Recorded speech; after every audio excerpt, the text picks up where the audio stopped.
తెలుస్తోంది. ఎట్టకేలకు సిబిఐ అలాగే ఈడీ తప్పుడుగా కేసును నడిపించే ప్రయత్నం చేసిందని చెప్పేసి సుప్రీంకోర్టు చీవాట్లు కూడా పెట్టినట్టుగా తెలుస్తోంది. ఇవాళ సాయంత్రం కానీ రేపు ఉదయం కానీ తీహార్ జైలు నుంచి కవిత బెయిల్ మీద విడుదలయ్యే అవకాశం ఉన్నట్లుగా తెలుస్తోంది. ఇప్పటికే కేటీఆర్ అలాగే హరీష్ రావు ఇద్దరు కూడా అక్కడికి చేరుకున్నట్లుగా తెలుస్తోంది. ఇద్దరు షూటీల మీద కవిత బెయిల్ మీద రేపు బయటకు వచ్చే అవకాశం ఉన్నట్లుగా తెలుస్తోంది. ఈ కేసులో సహ నిందితుడు మనీష్ సిసోడియాకు బెయిల్ ఇచ్చారని ఈడీ సిబిఐ కేసులో ఇప్పటికే ఛార్జ్షీట్ దాఖలైందని పేర్కొన్నారు.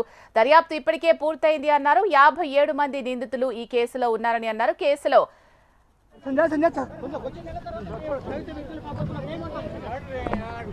अरे वो नहीं बोलते तो तब भी लड़ रहा है बंदा।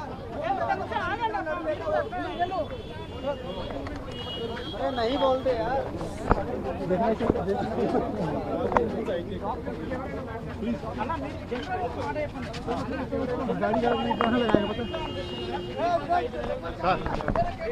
नहीं यार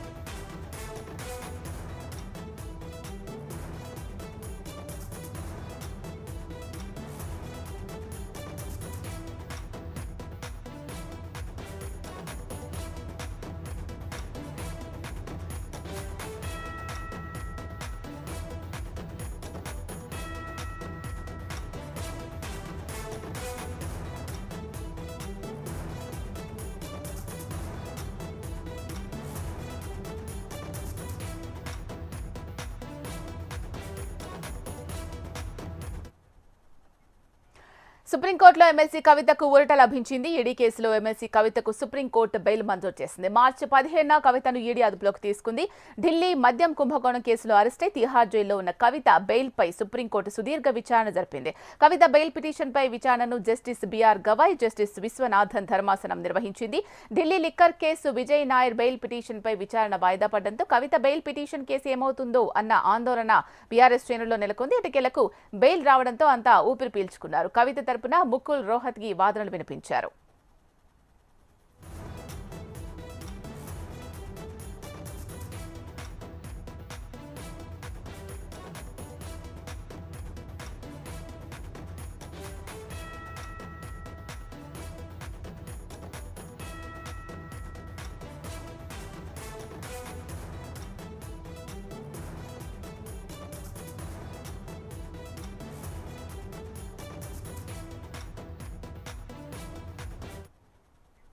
ఈ కేసులో సహ నిందితుడు మనీష్ సిసోడియాకు బెయిల్ ఇచ్చారని ఈడీ సిబిఐ కేసులో ఇప్పటికే ఛార్జ్షీట్ దాఖలైందని పేర్కొన్నారు. దర్యాప్తు ఇప్పటికే పూర్తయింది అన్నారు. 57 మంది నిందితులు ఈ కేసులో ఉన్నారని అన్నారు. కేసులో 493 మంది సాక్షులను విచారించారని పేర్కొన్నారు. సిసోడియాకు ఇచ్చిన బెయిల్ అంశాలే కవితకు వర్తిస్తాయని ముకుల్ రోహత్గి తెలిపారు. కవిత ఫోన్లలో ఉన్న డేటాను ఉద్దేశపూర్వకంగా ఫార్మాట్ చేశారని ఈడీ తరపు లాయర్ పేర్కొన్నారు. కవిత అసలు దర్యాప్తునకు సహకరించలేదు అన్నారు. ఫోన్లలో మెసేజ్లను డిలీట్ చేయడం సహజమే కదా అని ధర్మాసనం ప్రశ్నించింది.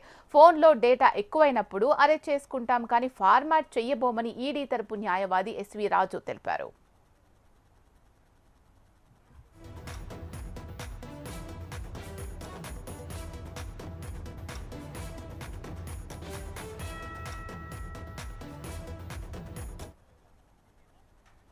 సాక్షులను బెదిరించారని చెబుతున్నారని కానీ ఎక్కడ ఏ కేసు దానికి సంబంధించి నమోదు కాలేదని ముకుల్ రోహత్గి తెలిపారు. కవిత నిరక్షరాస్యులు కాదు.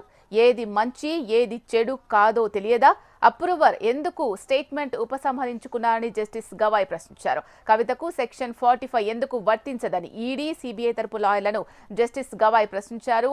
అరుణ్ పిళ్ళైను కవిత ప్రభావితం చేశారని అంటున్నారు. కానీ ఆ సమయంలో పిళ్ళై జైల్లో ఉన్నాడు. ఎలా ప్రభావితం చేస్తారు అని ఈడీ తరపు న్యాయవాదిని సుప్రీంకోర్టు ప్రశ్నించింది.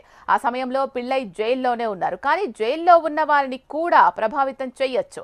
జైల్లో కుటుంబ సభ్యులు, న్యాయవాదులు వారిని కలుస్తూనే ఉంటారు. వారి ద్వారా ప్రభావితం చేయవచ్చని ఈడీ తరపు న్యాయవాది ఎస్వి రాజు తెలిపారు.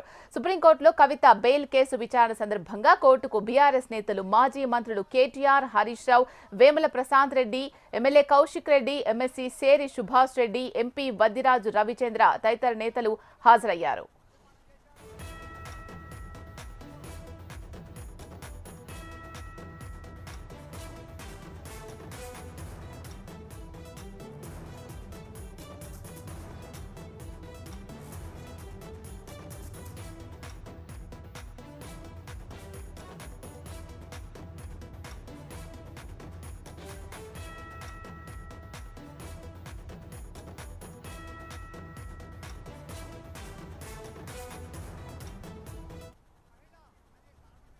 సుప్రీంకోర్టులో ఎమ్మెల్సీ కవితకు ఊరట లభించింది. ఈడీ కేసులో ఎమ్మెల్సీ కవితకు సుప్రీంకోర్టు బెయిల్ మంజూరు చేసింది. మార్చి 15న కవితను ఈడీ అదుపులోకి తీసుకుంది. ఢిల్లీ మద్యం కుంభకోణం కేసులో అరెస్టై తీహార్ జైల్లో ఉన్న కవిత బెయిల్పై సుప్రీంకోర్టు సుదీర్ఘ విచారణ జరిపింది. కవిత బెయిల్ పిటిషన్పై విచారణను జస్టిస్ బిఆర్ గవాయ్, జస్టిస్ విశ్వనాథన్ ధర్మాసనం నిర్వహించింది. Delhi liquor case Vijay Nair bail పిటిషన్పై విచారణ వాయిదా పడడంతో కవిత బెయిల్ పిటిషన్ కేసు ఏమవుతుందో అన్న ఆందోళన బీఆర్ఎస్ శ్రేణుల్లో నెలకొంది. ఎట్టకేలకు బెయిల్ రావడంతో అంతా ఊపిరి పీల్చుకున్నారు. కవిత తరపున ముకుల్ రోహత్గి వాదనలు వినిపించారు.